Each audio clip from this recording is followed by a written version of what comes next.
Hi, welcome to Chad's Silversmithing. First off, thanks for visiting my channel. I appreciate you coming to visit. And if you would, it helps me a great deal if you would hit the like button down below before you leave. Check out several of my videos and maybe consider subscribing as well. I have lots of content, especially for beginner silversmiths who want to learn some techniques. But for today's project, I thought I'd do something. I've seen a lot of stuff that's real minimalist lately. We went down to the Denver Gem and Mineral Show and looked around, and some of the designs down there kind of inspired me. I've always liked simple kind of stuff, and so I'm going to make one that looks kind of like an exclamation point with a circle around the bottom. I'll show you a picture of what I've sketched out in a minute. But yeah, I think it'll be a very pretty one, and so stay tuned. I'll show you how to do that. So I sketched out a little picture here of kind of what I was thinking. I've never actually done one of these where you drill through a piece of silver to make the bail, although I've thought about doing it many times, but I thought I'd make kind of a tapered piece, and in anticipation of that, I didn't have any thick enough stock to do that, so I cast a little ingot with an ingot mold, and I'll do a video on doing that sometime. It's kind of challenging to get a good ingot, and I think I got one big enough to do for this part here, and then we'll just shape it to make it that shape and size. But it'll give us a big enough spot to run a hole through for the chain to go through, so I can have a reasonably large hole there. And then I picked out a little, see if you can see that. That's a little lavender cubic zirconia. Very pretty, lots of kind of a subtle purple. So we'll make a little prong setting for that, and then we'll shape this guy and make a circle to go around there, and we'll hook them all together. And at some point I'll probably have to go off camera and use my drill press to punch a hole through him. But I'll come back and I'll show you the rest after that. So let's get started on making a prong setting.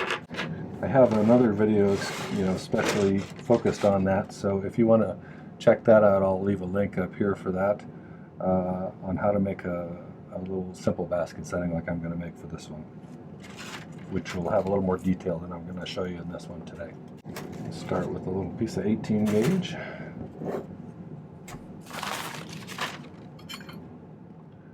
Then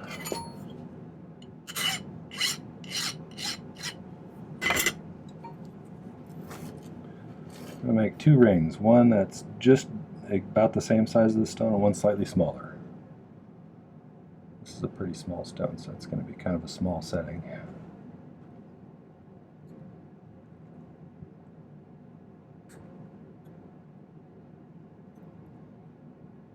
If I was doing one slightly smaller than this, I probably would go to 20 gauge wire.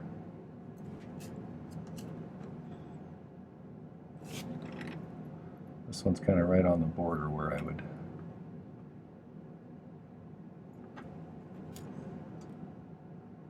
pretty close. When I first started doing this, I used to make things that were a little bit more ornate, kind of like that last ring video that I just made with the chalcedony in it, the kind of bluish chalcedony. As I've done this over the years, I've gotten to be more and more inclined to make things with clean lines and geometric shapes for some reason. I had a tendency to over-decorate things just because I could. Just because you can put 100 balls on something doesn't mean you should put 100 balls on something, I guess.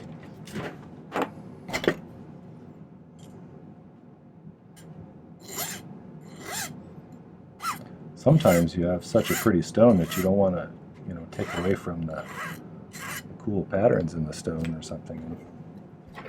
Overdoing the decorations on things can do that sometimes. It's been a while since I made a prong setting this small, so we'll see if I can still do it.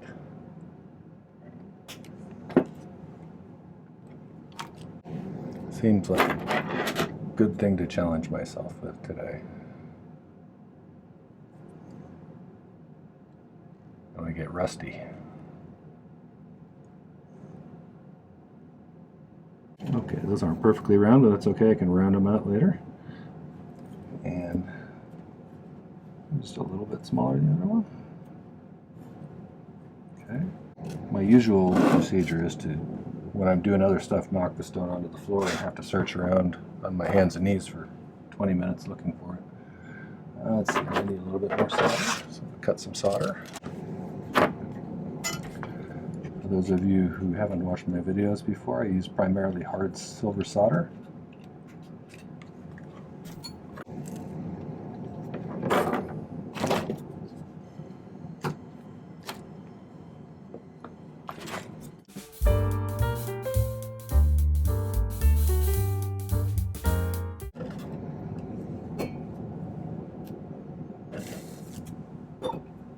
Just kind of smoothing out the solder joint a little bit.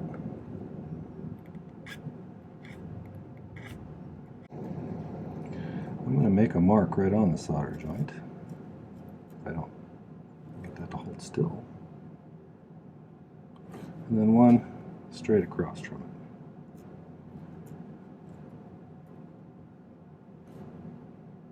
it. In theory, straight across from it. I'm not very good at getting it straight across sometimes.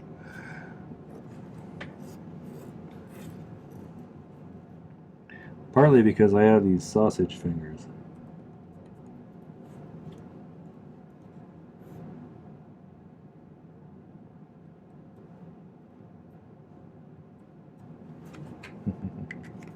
Okay, now I'm going to file a notch on the outside of each of these, right where the black mark is.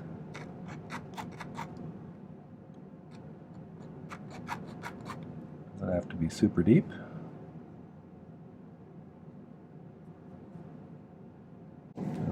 File those on both of them.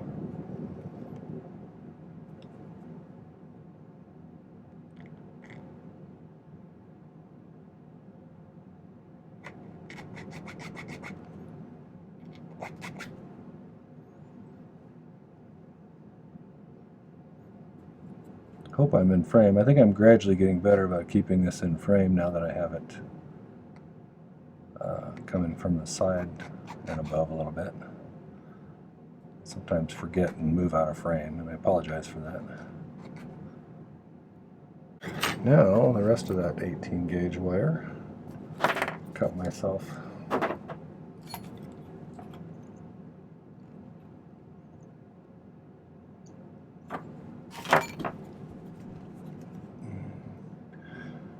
a little piece, 1 3/4 maybe. And then I'm going to make a V out of it. And this is small enough to where I'm going to use the tweezers to hold it, because my fingers are too big to do this particular part. But I want to get an idea when I slide it down in there in those notches, about how far down it goes. Well, that's about right there. I want to make a mark straight across from it.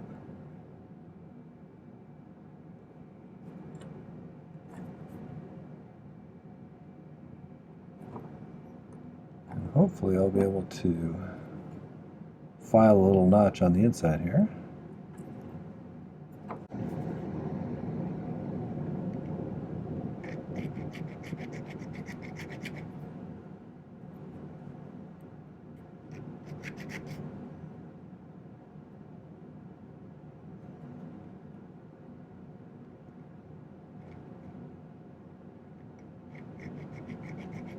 If you don't get them quite straight across, you can also adjust where the bend is slightly here, because I didn't quite get it straight across, so that's a little closer. I'm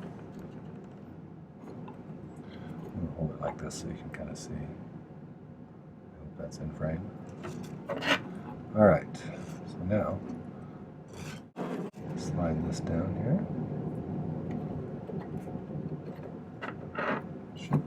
Kind of click in place like that. Then I want to make sure it's sitting straight this way.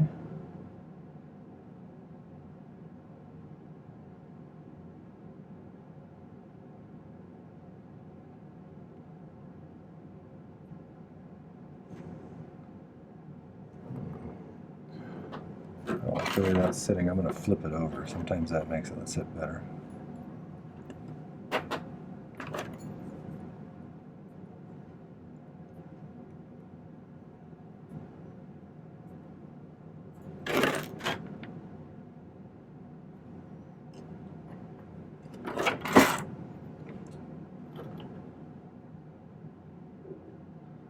That's quite a bit better. So sometimes just the subtle little tiny differences in your filing on one side to another, if you flip it over, it looks a little better. So check both ways before you solder it in. But my next step is going to be just that, just soldering this in. These ones, this particular type of setting is a little bit more of a intermediate to an advanced kind of thing to do. So until you've learned how to pick solder, this may not be the best way to make a prong setting. But pick soldering is one of those skills you should master whenever you get the chance, because it makes a lot of things really much easier. So, and sometimes I'm on my game for these, and sometimes I'm not.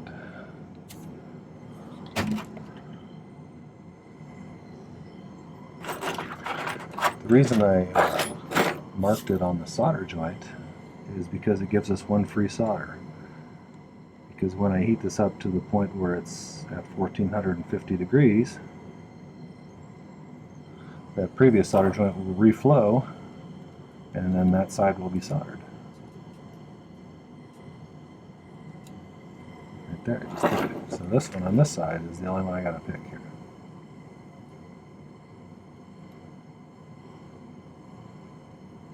There we go.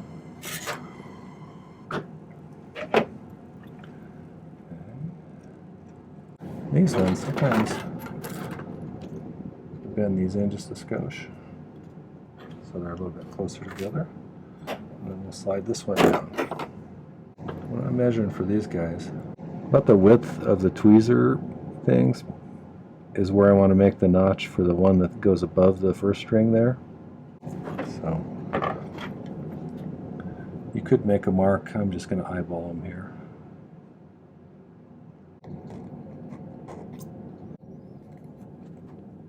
Okay, so it's a little loose, so I'm going to bend these in slightly towards each other because I want it to kind of snap in there.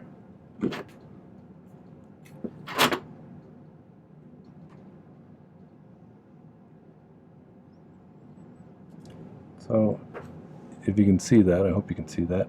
It's not perfectly straight on the top one, so I'm going to fiddle with it and see if I can get it to sit a little straighter. I might flip it over and see if that does it. Sometimes that'll do it. That's actually not too bad. I think that's fine. So I'm going to go ahead and make sure it's sitting straight up and down that way. You always want to check your orientation when you're getting ready to solder these. Okay, so we got the same thing on this situation. We got a freebie solder joint on the top there. I'm not 100% sure I got this one good, so I may throw another piece of solder on there.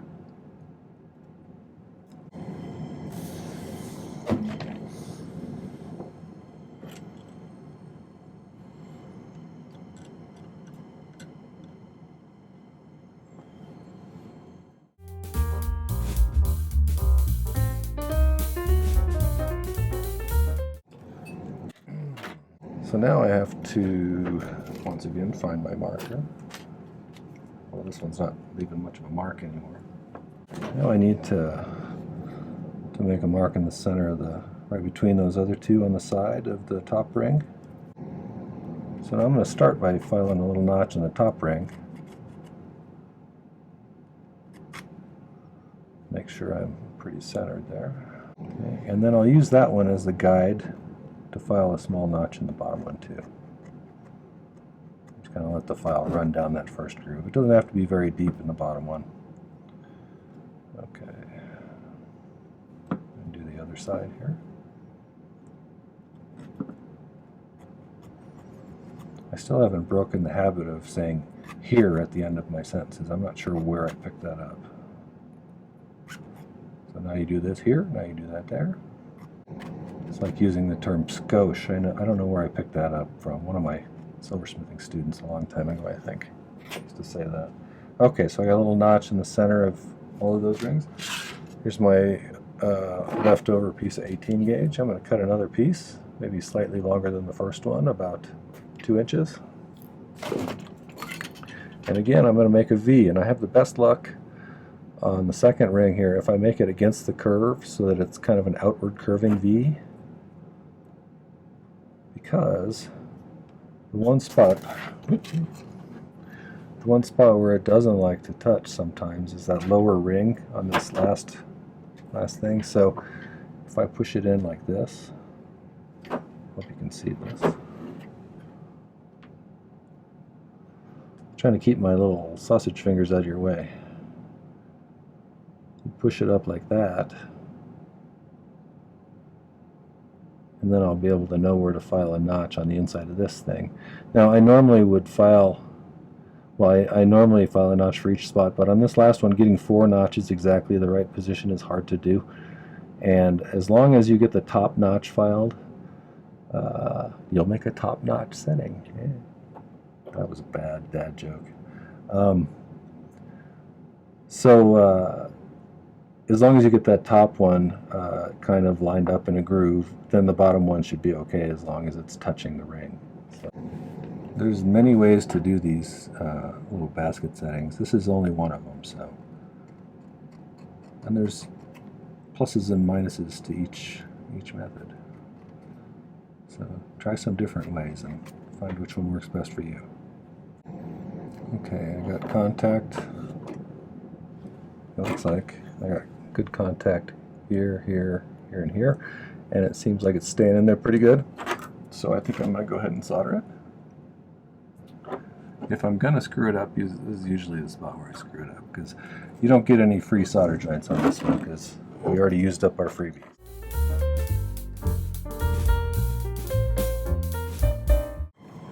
I think I got them all. Looks like I got them all.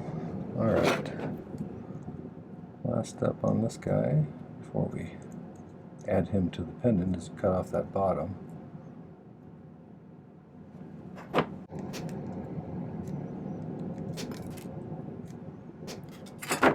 And then we'll just file it. Okay, and I definitely don't need this much wire at the top of these. I want to leave enough to get the stone set, so I'm going to trim some of it off.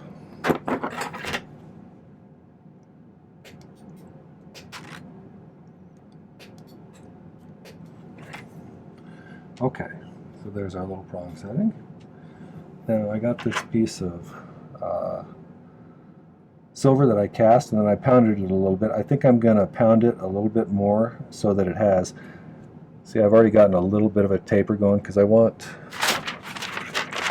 it to have it be widest at the top here and then taper down narrow. So I think I will pound it that way as much as I can.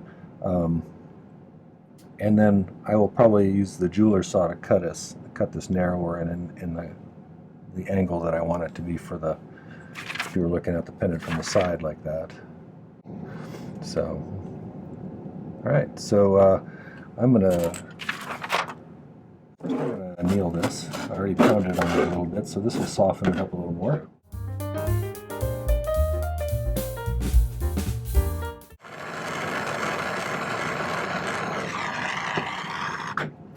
If you're new to this, annealing is the process of heating up the metal to the point where it gets hot enough to where the atoms in the metal start to become unaligned and chaotic, and so it's softer again. As you pound on it or work it, it gets harder and harder. The more you do that, it's doing something to cause the alignment of the molecules to be more stable and structured. So this re-randomizes it, makes it soft again.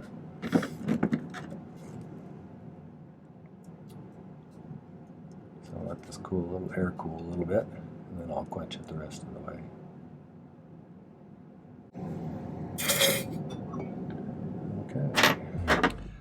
Okay, so I did a little filing on this edge here so I could get kind of that exclamation point shape going.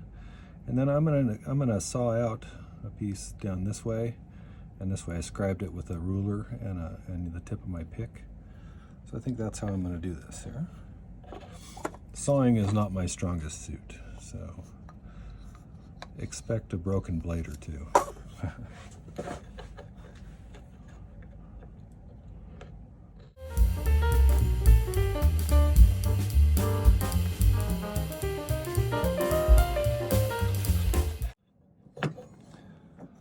didn't break a blade. Wonders never cease. Okay, so I got that cut out. I'm going to cut it out this way too. Just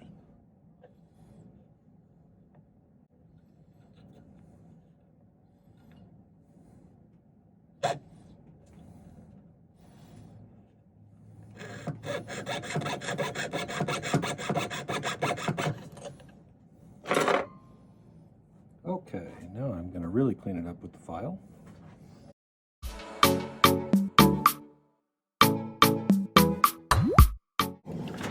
So I've done quite a bit of filing off camera just so you don't have to watch me.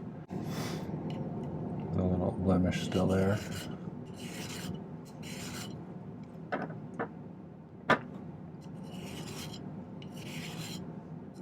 So I'm gonna drill a hole through here, roughly, and then I think I'm gonna round the front end of this so it kind of curves around like that. And then this will be the back side, the real flat side. And of course I'll finish smoothing that out. But I'll be back in a sec after I drill that. Okay, drilled a hole through it. I need to clean it up a little more with the file. And I'm going to want the chain to flow through here nicely. So I'm going to use a little ball burr on the Dremel to carve this out so it kind of tapers open. Same way on this side. Already, the drill kind of did it a little bit on this side, but I'll be right back. I can refine that a little more later too, but I'm going to make it so that's the front side. And so I want to curve this to match that hole kind of. So I'm going to do a little filing on that. And I believe I'm going to do the same thing on this side here. Looks pretty good. Okay. This is going to go here, but I need to make that little circle. Goes around here, and I think I'm going to use 14 gauge round for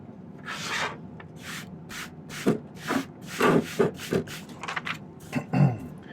And if you remember your high school or middle school geometry, we can figure out roughly how to make this circle by going pi times diameter equals circumference, if you remember that. Pi is a little more than 3, so we can just round down to 3. So we got 3/4 here, so 3/4 is 1/2.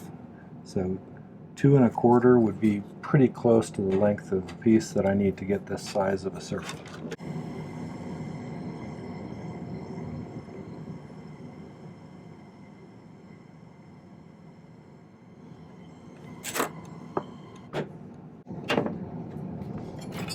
The only reason I'm soldering this is so that I can make it into a really nice circle, and then I'm just going to snip a piece out of it so that it matches up to the sides of this thing nicely. So we will round this out.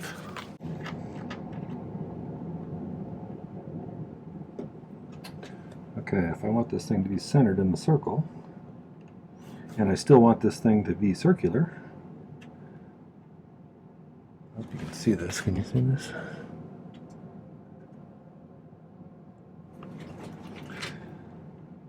So if I want it to be in the center of the circle, I need to kind of calculate where I'm going to solder that on, and also how big of a slice to take out of there. If I take a big slice out, I'll have to push those in together, and then it won't be circular anymore. If I take too small of a slice, it'll push it out a little bit, and then it'll look a little bulgy on your circle. So you have to find the happy medium there.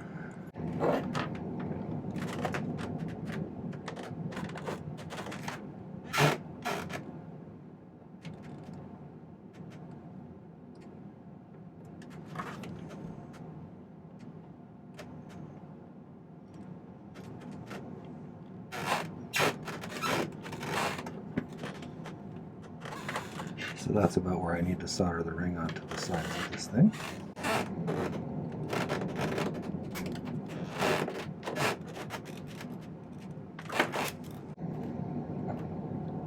Okay, that looks about right. So I'm going to pick solder there and there to make sure that's on there. I hope my thumbs are out of juice here.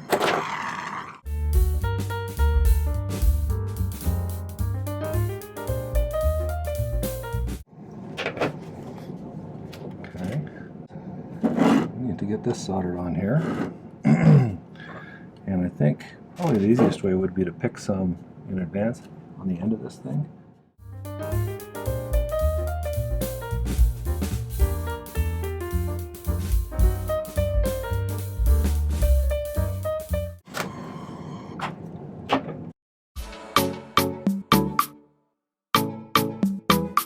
Alright, so I pickled it for a while and I pulled it out of the pickle, and then I cleaned it up with a Dremel just a bit. We'll need to set this stone and then polish it. And to do that, we don't need too much. First off, I'm going to flare these out just a tiny bit. I'm just going to file a little narrower spot right down at the base of each of these prongs.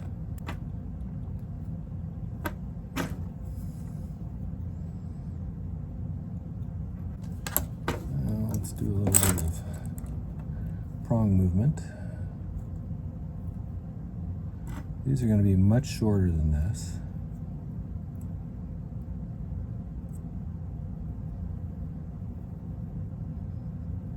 I'm just going to get the stone to not move, hopefully.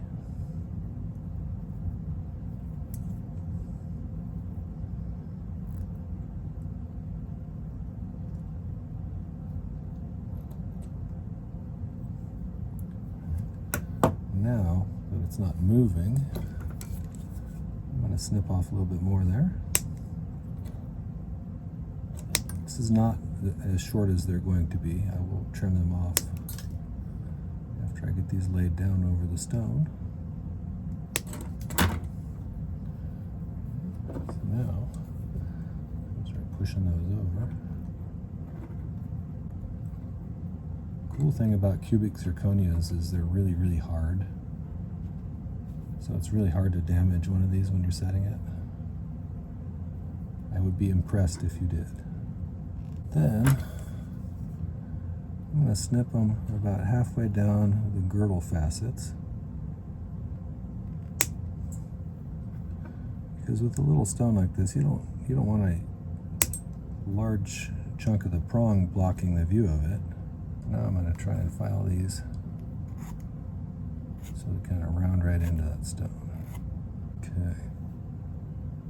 So I think I'm going to go ahead and polish this, and then I'll bring back the final result. Okay, there's the final piece. It looks like I may have some little blemishes on here that I might need to work on still. But overall, I'm pleased with the way it came out. So it's a little kind of pretty little pendant. Okay, that was the delicate minimalist pendant, and I hope you found it to be a useful and interesting video. If you did, make sure to hit the like button down below, and feel free to share it with friends as well. I love all of the nice comments I've been getting. I just passed 750 subscribers, and I appreciate all of those nice people and their comments. But yeah, if you have suggestions for videos or anything like that, just let me know. I try to do things to meet people's needs and continue to grow this channel. So thanks for watching. Happy silversmithing. Take care.